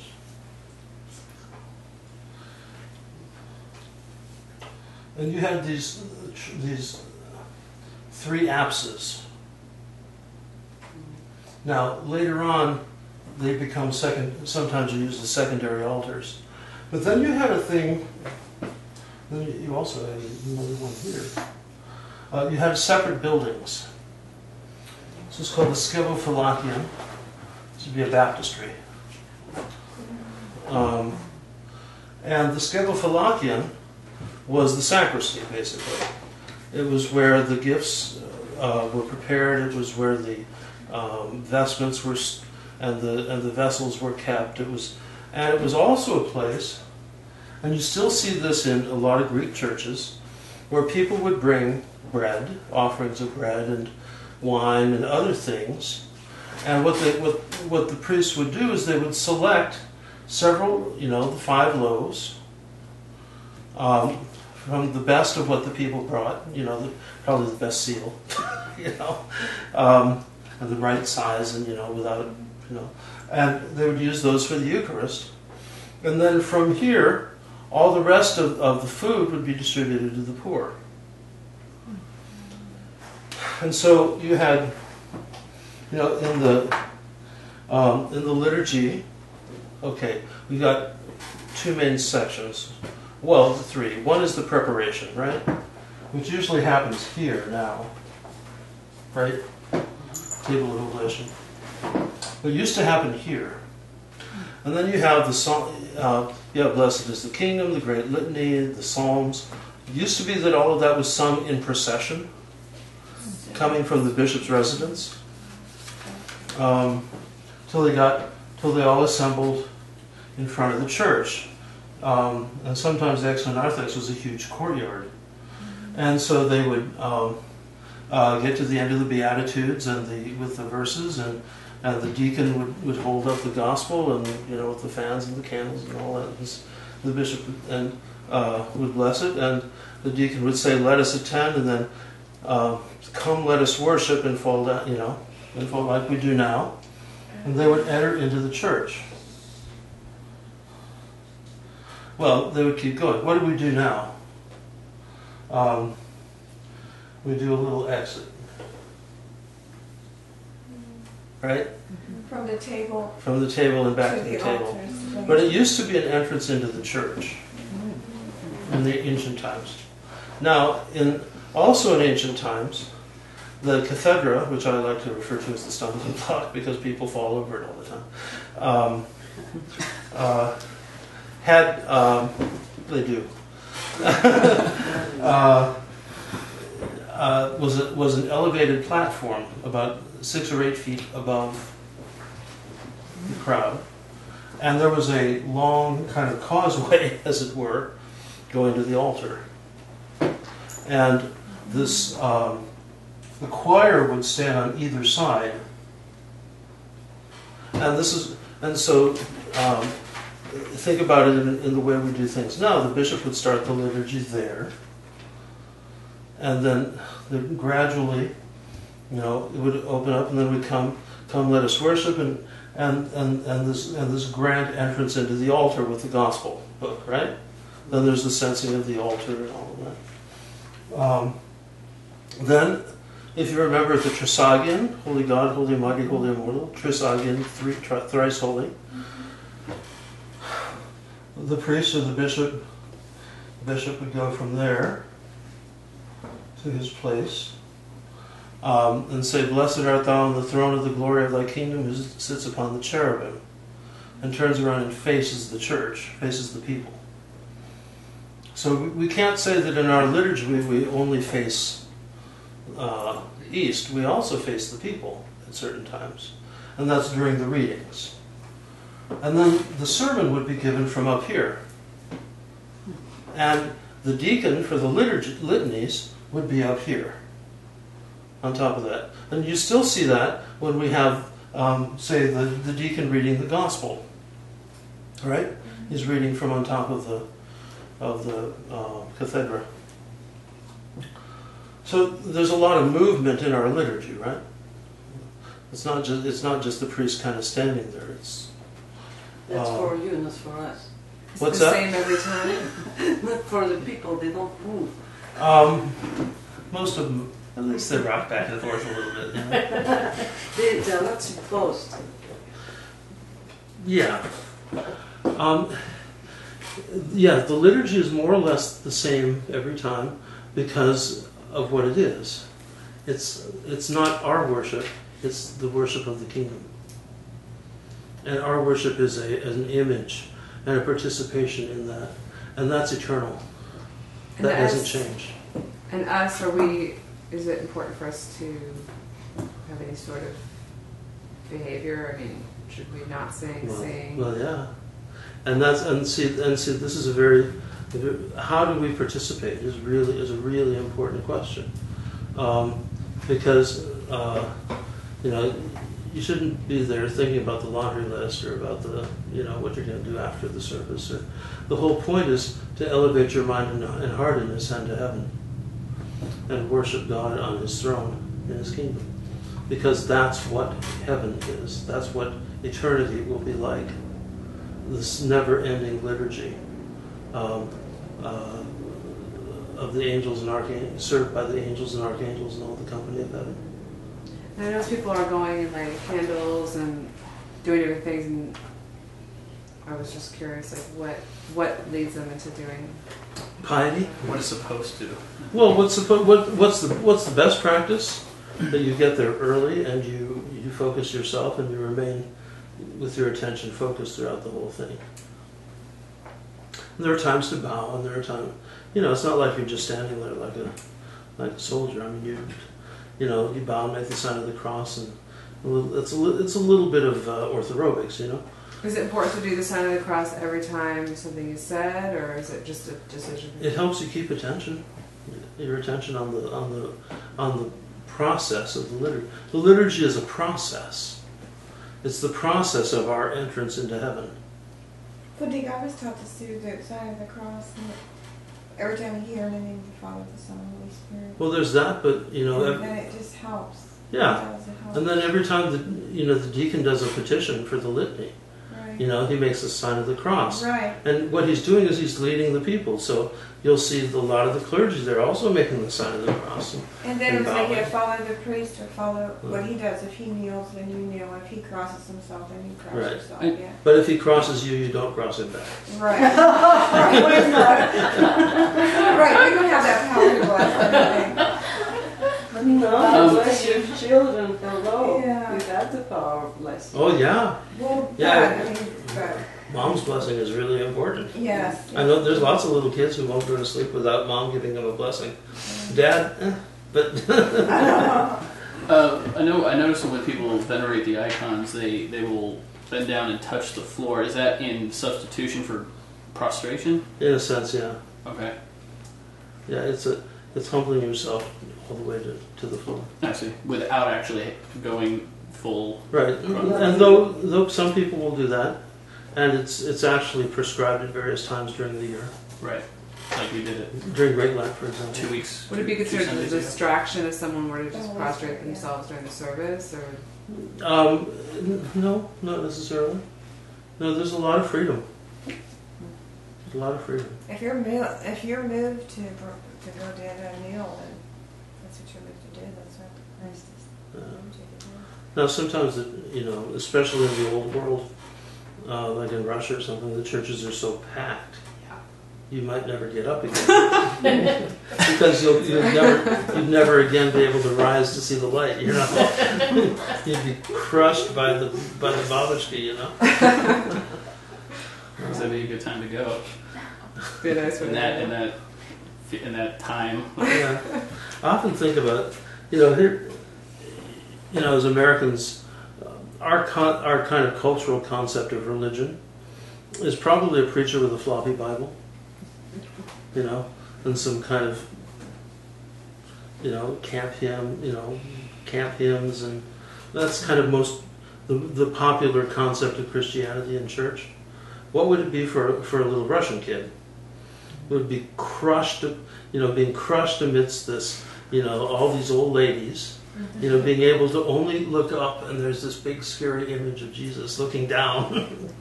And but the kind of popular image, for Christianity in Russia would probably be an icon of the Mother of God and a 3-bar cross. A little bit different. That's what they would associate with church. And it's really funny, with even convert families where the kids grow up in the Orthodox Church, and for the parents, going back to the Baptist Church or the Episcopal Church or whatever it is, they kind of don't notice it. It's just, it is what it always has been, more or less, or should be. But for the little kids, it's really funny because some of them will come and say, "That's not church. There's no priest. Where's the icons?" well, they're usually in a playroom. It's not. But that's not. There's a time for that for little before they're 3, maybe before they're 2, where they're just. But even very little ones can get a lot out of the liturgy. And it's really important that the kids be in church. It's really important. And I tell the people who are disturbed by the little kids, "Oh, where are your kids? Are they still in the church?" No. But for the little ones, don't underestimate how powerful the images are, the smell of the incense, the movement of the liturgy, the icons.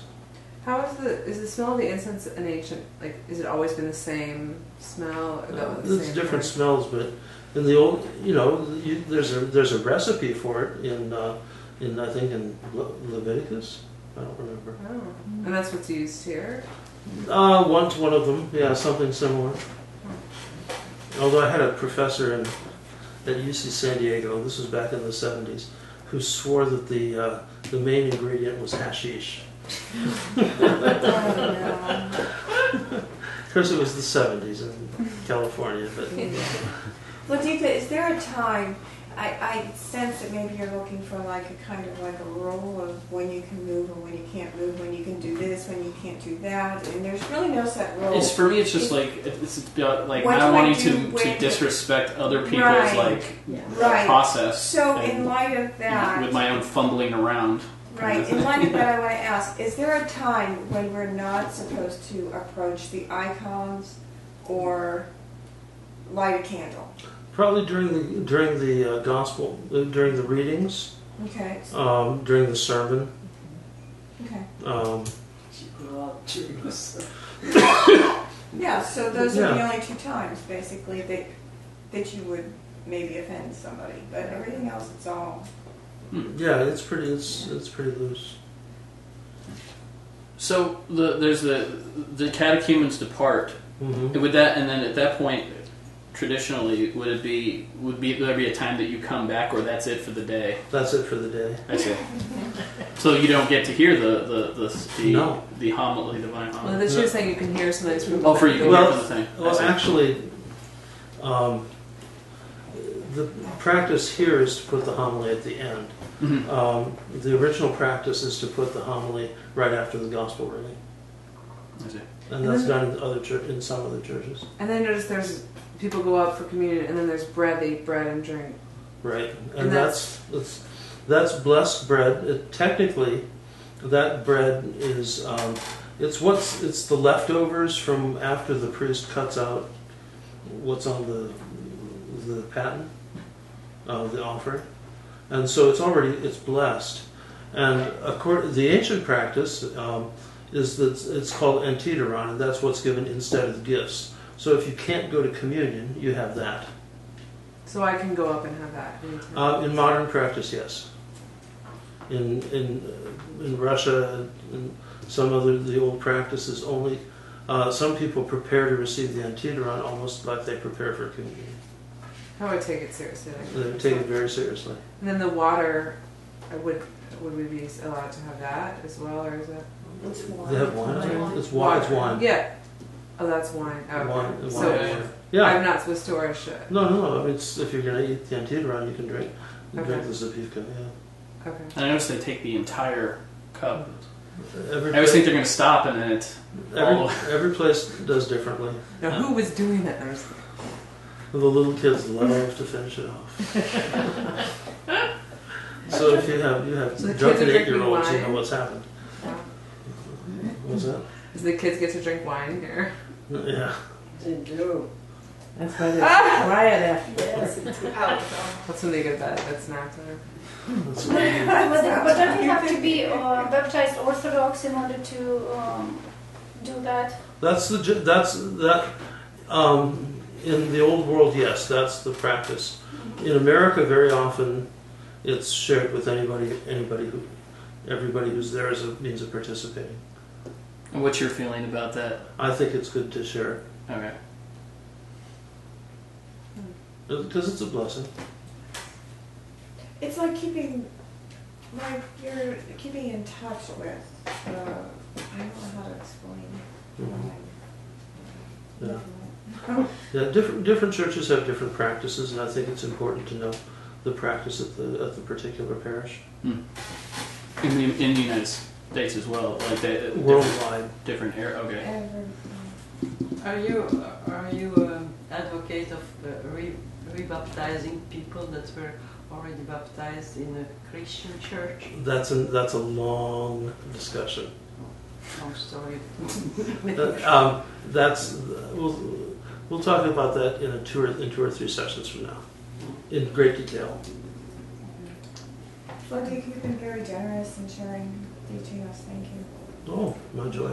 Indeed, thank you. Yeah, it's So both much quarters of I've town. Is it- My parents are babysitting, so we should. Time So flies much when I fun. come here. Yeah. It's